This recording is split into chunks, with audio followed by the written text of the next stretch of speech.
पहाड़ पर्वत बण जंगल झरणा और जलप्रपात परिपूर्ण ओडिशार अन्यतम जिला गजपति। जिलार मुख्यालय पारलाखीमुंडी। यह राज्यर एक पुरातन सहर।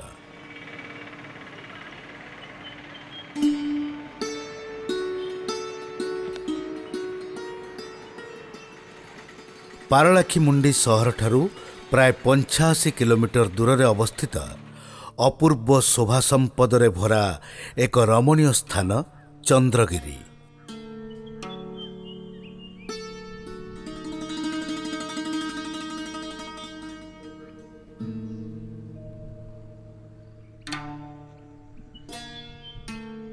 यह एमिति एक स्थान जार परिवेश और जलवायु मनरे भरी दिए अपार शांति। व्यस्त बहुल मनीषटीए को एठारे मिलता है अपूर्व आनंद।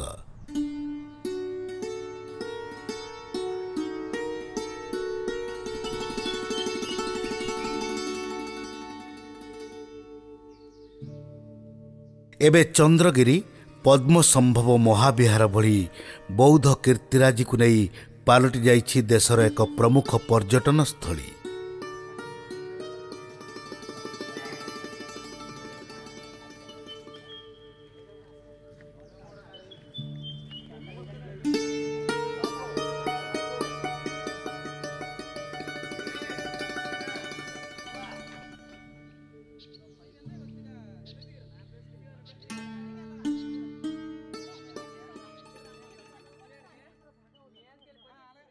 यहाँ पर बहुत बड़ा मोनेस्ट्री है और यहाँ का जो दारिंगबाड़ी से हम लोग अभी आए हैं तो देखते देखते चल रहा है तो बहुत ही अच्छा लग रहा है यहाँ आके। यहाँ का जो नेचर जो है वो बहुत ही बढ़िया है, हम लोगों को बहुत अच्छा लगा और वेदर भी यहाँ अभी बहुत अच्छा है। 60 दशकर प्रारंभ में चंद्रगिरी और एहार आखपाख अंचल रे तिब्बतीय शरणार्थी मानंकु सरकारंक पक्षरु थैथान करा जायथिला।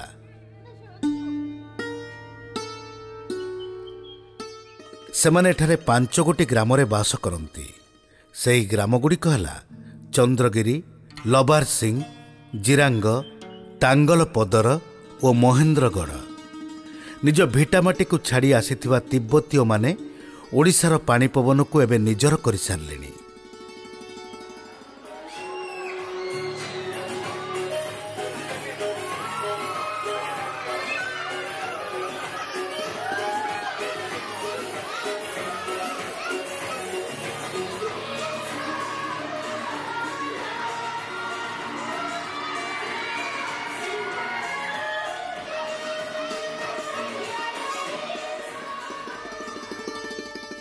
तिब्बतीय माने साधारणतः बौद्ध धर्मावलंबी।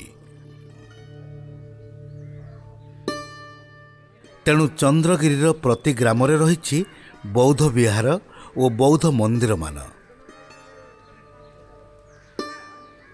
यह छड़ा ये अंचलर विभिन्न स्थान रे शांति स्तूप और आचार्य पद्म संभवंकर मूर्तिमान मध्य प्रतिष्ठा करा जाइछि। पद्म संभवंकु बुद्धदेवंक द्वितीय अवतार कहा जाए। किंबदंती कहे बौद्ध धर्मगुरु आचार्य पद्म संभव ओडिशा रे जन्मग्रहण करथिले और तिब्बत जाई बौद्ध धर्मर प्रचार प्रसार करथिले। पद्म संभव है जो lotus born Buddha known as second Buddha. वो गौतम बुद्ध खुद ने बोला कि मैं 28 साल के बाद लोटस में जन्म होके आऊँगा, उसका नाम पद्म संभव होगा। फिर मैं मेरा धर्म का प्रचार वो तिब्बत में फैलाएगा। फिर तब बुद्ध के समय में तिब्बत में धर्म नहीं था। फिर पद्म संभव जाके तिब्बत में धर्म को फैलाया। उनको इनवाइट किया है तिब्बत का किंग ठिसोंग दैजिन।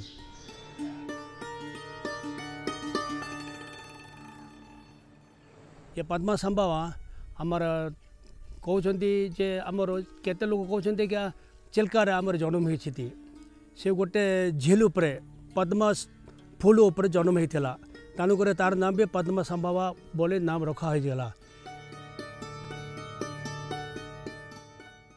चंद्रगिरीर बौद्ध विहार मंदिर और स्तूपगुड़िक खूब सुंदर।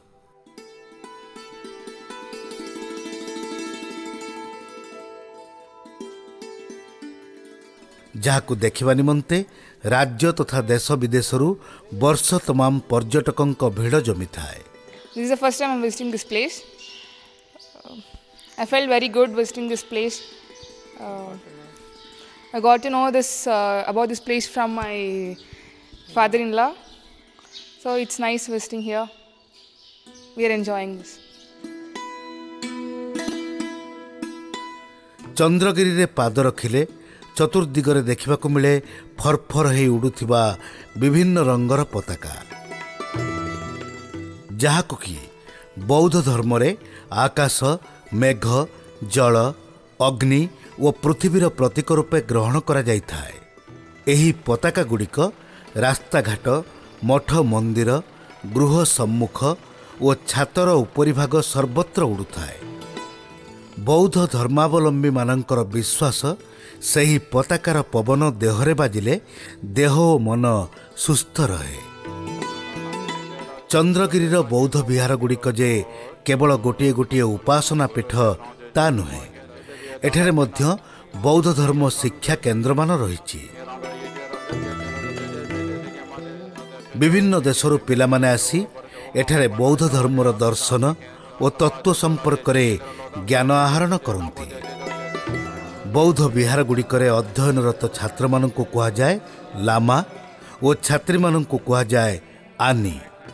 सेमाने गेरुआ रंगर वस्त्र परिधान करती और सन्यासी बा सन्यासिनी परी श्रृंखलित जीवन अतिबाहित करिथांती। तो जब हम तिब्बत में था तो हर एक फैमिली में एक बड़ा वाला लड़का जो है वो लामा बनना ज़रूरी होता है। लेकिन जब इंडिया में आया है तब थोड़ा वो नहीं रहा पहला का जो संस्कार। अभी जो है जो भी कोई लड़का अपने आप लामा बनना चाहता है, कोई पेरेंट्स भेज देता है। तो इसका साल है 8 से 10 से, फिर जब भी आप बन सकते हैं, बनाने को दिल चाहता है तो आप आके बैठ सकते हैं मंदिर में। बौद्ध धर्मर मुख्य व्रत समाज रे किपरि शांति बजाय रखा जाई पारिबो और समस्ते किभଳି सत् मार्ग रे परिचालित होई परिबे से संपर्क रे मध्य शिक्षार्थी माने शिक्षा ग्रहण करिथांती। छात्र छात्री माने मध्य बौद्ध धर्मर पूजा पद्धति संपर्क रे सविशेष ज्ञान आहरण करिथांती।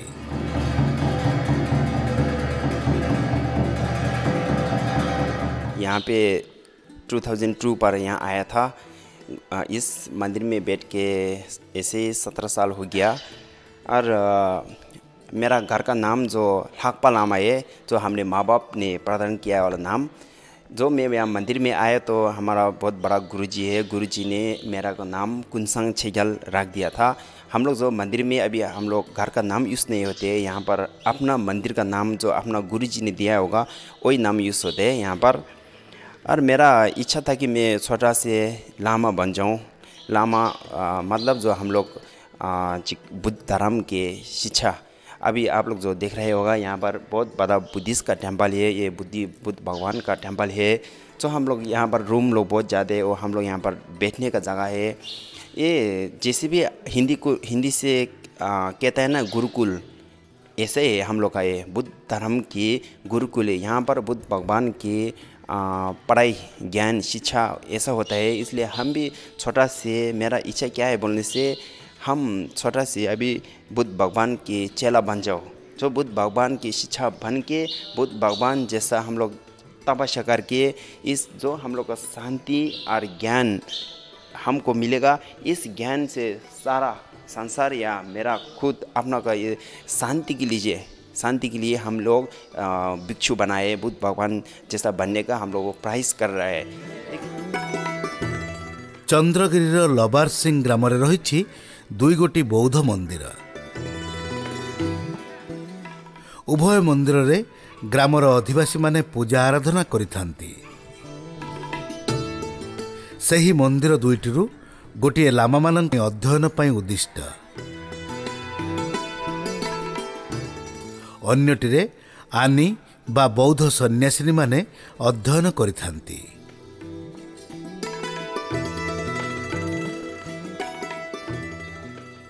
आनी मानक पाई स्वतंत्र छात्री निवासर व्यवस्था मध्य रही।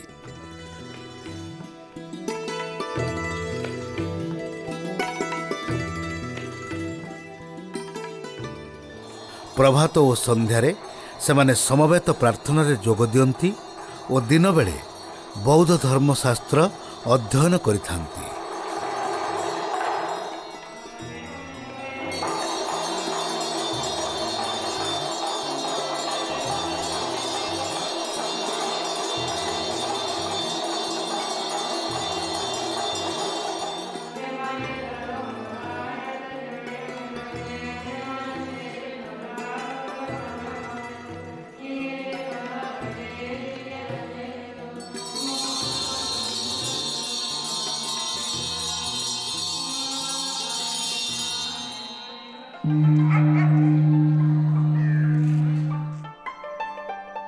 लबारसिंह ग्रामर शेष भागरे सुंदर स्तूपटीए रही जहाँकि तिब्बतीय मानक पई पवित्र क्षेत्र।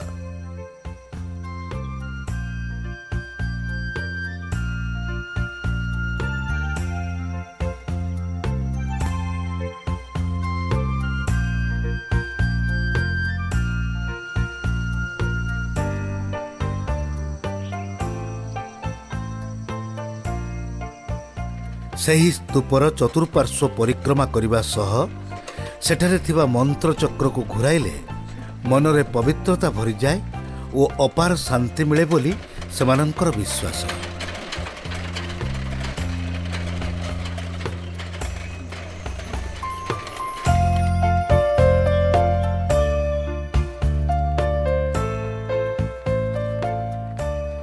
ଚନ୍ଦ୍ରଗିରିର ମହେନ୍ଦ୍ରଗଡ଼ ବୌଦ୍ଧ ମନ୍ଦିରଟି ए अंचलर सर्वपुरातन बौद्ध पीठ।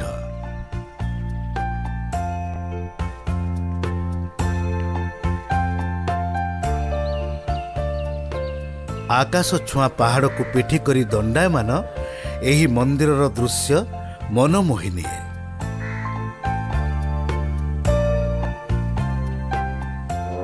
सकाळ ओ संध्यारे लामा मानकर प्रार्थना रे मुखरित होई उठे एही मंदिर परिवेश।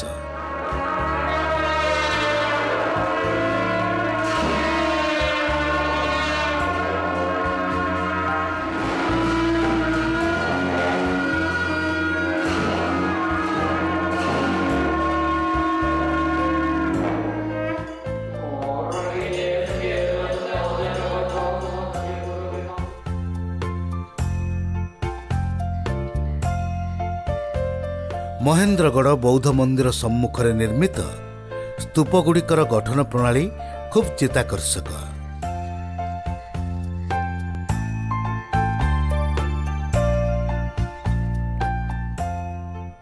एठारे थिबा मंत्रचक्र गृहर उभय पार्श्वरे चारिगोटी करी सुंदर सुंदर स्तूप विद्यमान। एही स्तूपगुड़ी को परिक्रमा करी श्रद्धालु माने परम शांति लाभ करिथांती।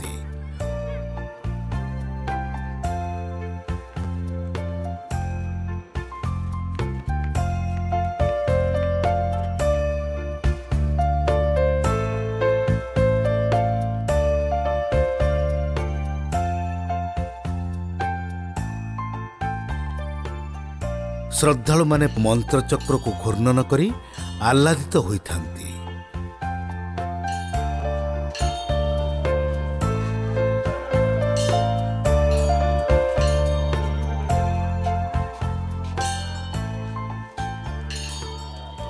ये बौद्ध मंदिर 1966 वर्ष रे कर्मा छामे लामा द्वारा एटा स्थापना करछि। से दिन ठारो से वर्ष ठारो ये पर्यंत आमर भीतर सबुदिन पूजा चलुछि। स्पेशल रे होछि आमर गोटे मास करे 4 दिन सबुदिन यार पूजा आकांती चलुछंदी। आ तार आमर प्राय 50-60 पिला जाक एठी पाठ पढ़ुछंदी, पूजा विषय पाठ पढ़ुछंदी। आ लम्बा जाकर सब दिन या आम रही सब हॉस्टेल अच्छा तार भर रोचे स्वास्थ्य रोचे भल भाव रोचंदी। महेन्द्रगढ़ बौद्ध विहार सम्मुखरे आचार्य पद्मसंभवंकर विराटकाय मूर्ति प्रतिष्ठा करा जायछि। मूर्तिर उच्चता प्राय 19 फुट। मूर्तिटी कारुकार्य खचित 34 फुट उच्च विशिष्ट स्तंभ उपरे अवस्थापित। आगे स्तूपा अच्छी स्तूपा 2016 रे एटा स्तूपा आरंभ हैला। से सागे संगे संगे एटा आमर जो मूर्ति अच्छे भगवान मूर्ति पद्म संभवर मूर्ति अच्छे एटा आरम्भ करला प्राय 2 वर्ष लागला एटा बनिया पाए।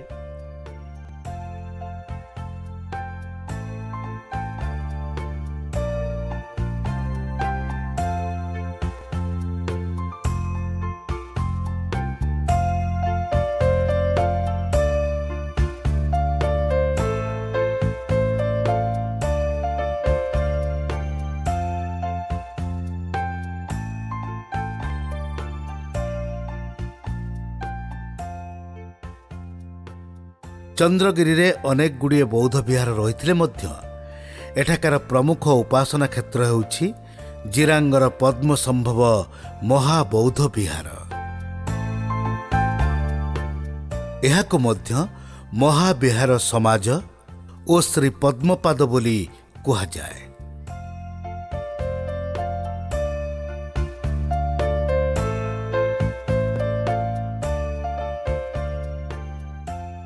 पूर्वरु एठारे एक छोट बौद्ध मंदिर थिला।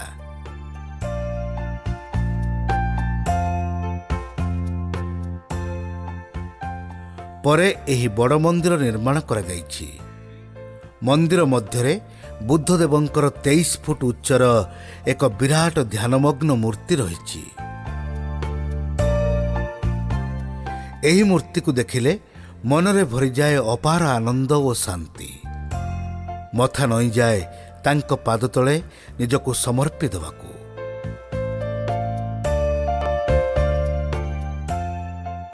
बुद्धदेवंक मूर्तिर गोटे पार्श्वर रही बौद्धाचार्य पद्म संभव एवं अन्य पार्श्वर अवलोकतेश्वरंक मूर्ति। पद्म संभवंकु द्वितीय बुद्ध कहा जाउथुवा बेले अवलोकतेश्वरंकु कहा जाए समस्त बुद्धंक समाहार। अवलोकितेश्वर जो है वो अपना कंपैशन बुद्ध मानते हैं। करुणा लव एंड कंपैशन का बुद्ध मनाया जाता है, मानते हैं।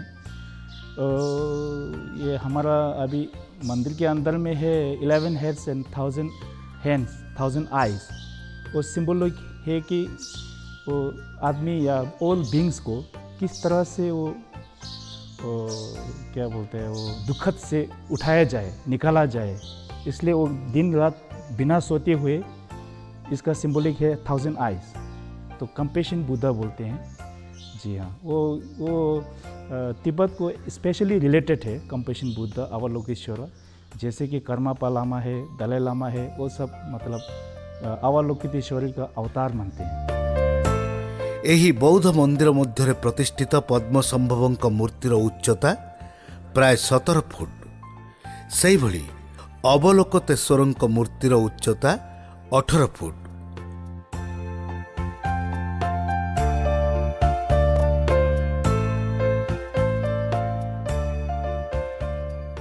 दुई 2003 मसीहारे यार काम आरंभ होइतिला और शेष होइतिला 2009 रे।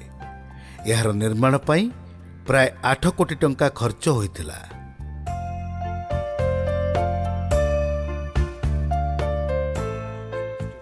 दुई 2010 मसीहारे दलाई लामा एहाको उद्घाटन करथिले। नालंदार अतनपुरी शैली रे निर्मित एही बौद्ध मंदिरटीर उच्चता 70 फुट। मंदिरटी 10 एकर परिमित स्थान उपर निर्मित। मंदिरर छात और कांथरे अंका जाइथिबा रंग बेरंगर चित्रकला मन मोहि निए। पिक्चर जो टेम्पल जो जाके जैसे कि कहा जाता है बुद्ध का रहने का स्थान। बुद्ध जो है वो 3 तरह का बुद्ध होता है, धर्मकाया, निर्माणकाया, और ये जो है हमारा निर्माणकाया का जो स्ट्रक्चर के रूप में, संभोग काया के स्ट्रक्चर के रूप में बनाया गया। उसमें आप चारों तरफ में अलग अलग किस्म का डिटीज होता है, peaceful deities and worthful deities, जो रिचुअल म्यूजिक पूजा के थ्रू से उनको हम पूजा करते हैं। वो भी एक धर्म है, ज़्यादातर वो महायान के अंदर आता है। महायान में तंत्रजान, बजरजान है, बजरजान के अंदर आता है। बाजाजान जो है गौतम बुद्ध ने नहीं फैलाया, तो Padmasambhava the second Buddha lotus बन बुद्धा है, उन्होंने तिब्बत में आके बाजाजान को फैलाया गया। जब गौतम बुद्ध समय था वो तो उस समय में नालंदा बनारस उस समय में ज़्यादातर हीनाजान और महाजान एम्प्टीनेस के बारे में वही प्रचार किया था गौतम बुद्ध।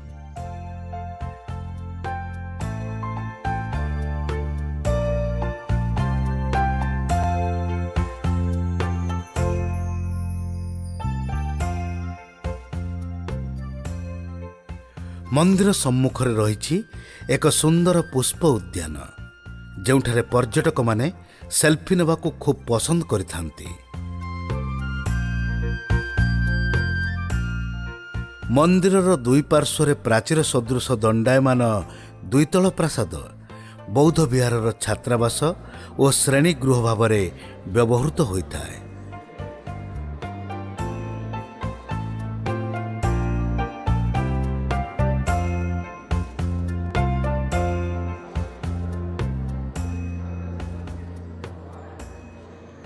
यहाँ में ज़्यादातर जो फिलोसफी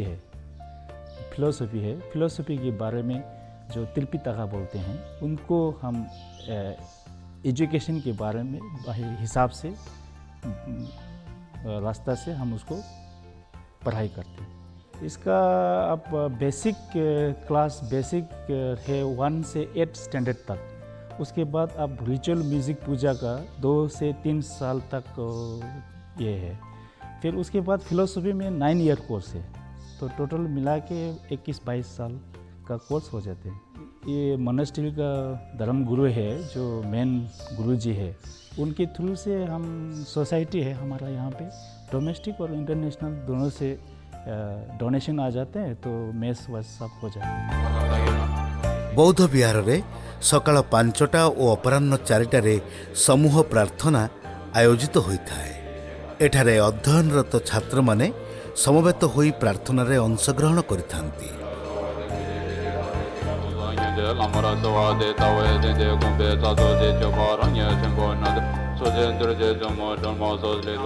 एही प्रार्थना परिवेश को कर दिए भक्ति भाव रे परिपूर्ण।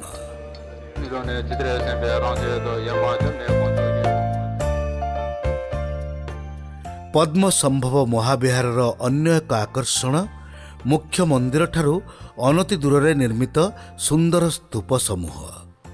एठारे मध्य भागरे एक सुउच्च स्तूप थिबा बेले यार चतुर्पार्श्वरे छोट छोट स्तूपमान विद्यमान।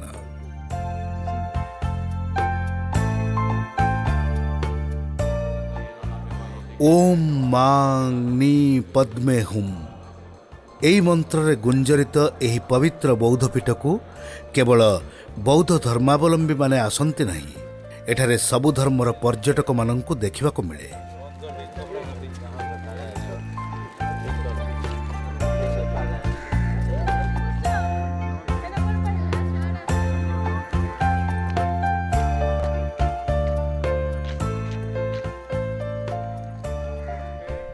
पहाड़ पर्वत घेरा सबुज बनानी भितरे एही उपासना स्थली रहिथिबारु यह पर्यटकों को खूब आकृष्ट करता है। वेस्ट बंगाल से आए हैं इधर दारिंगबाड़ी देखने के लिए।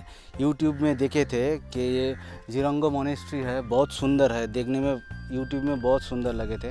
तो दारिंगबाड़ी के साइट सीइंग करने के बाद, लोकल साइट सीइंग करने के बाद अगले दिन जो आज 25 को हम आए थे इधर ये मोनेस्ट्री देखने के लिए।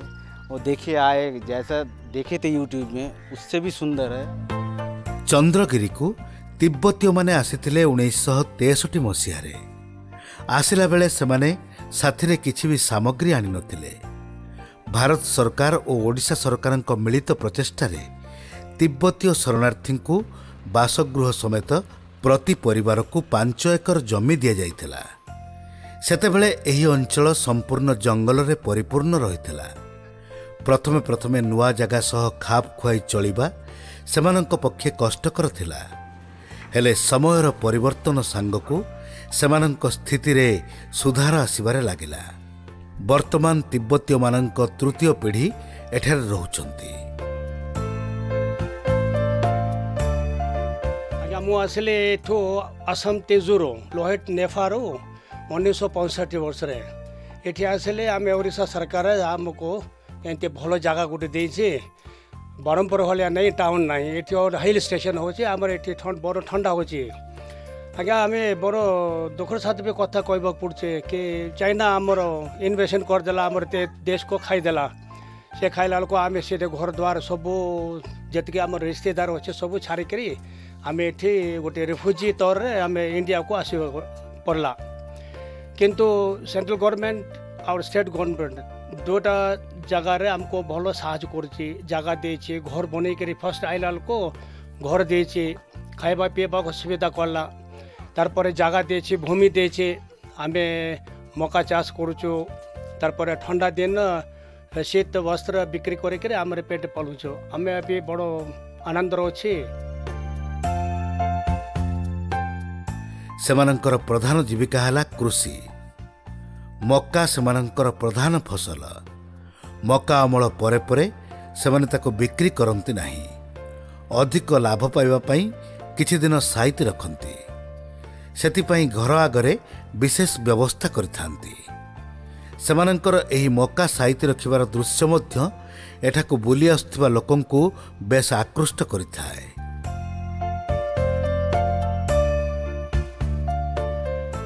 शीत दिने चंद्रगिरीर तिब्बतीय माने ओडिशार विभिन्न सहर को जाई शीतवस्त्र बिक्री करिथांती। तेणु नवेम्बर रु फेब्रुआरी मास जाए एही गाँ गुड़िक खाली खाली लगे। निज भिटामाटी छाड़ी ओडिशार चंद्रगिरी रे रहुथिबा तिब्बतीय माने आज निजर स्वतंत्र परिचय सृष्टि करि पारिछन्ती। सेमानंक द्वारा प्रतिष्ठित बौद्ध विहार गुड़िक जोगु चंद्रगिरी आज समग्र गजपति जिल्ला को राज्य तथा देशर पर्यटन मानचित्र रे एक स्वतंत्र स्थान दे पारिछि। तेणु समय सुविधा मिलिले थरे आसंतु चंद्रगिरी प्रकृतिर शोभा संपद को मन भरी उपभोग करने सह पद्मसंभव बौद्ध विहारर पवित्र परिवेश रे पाद रखी जीवन को धन्य करंतु।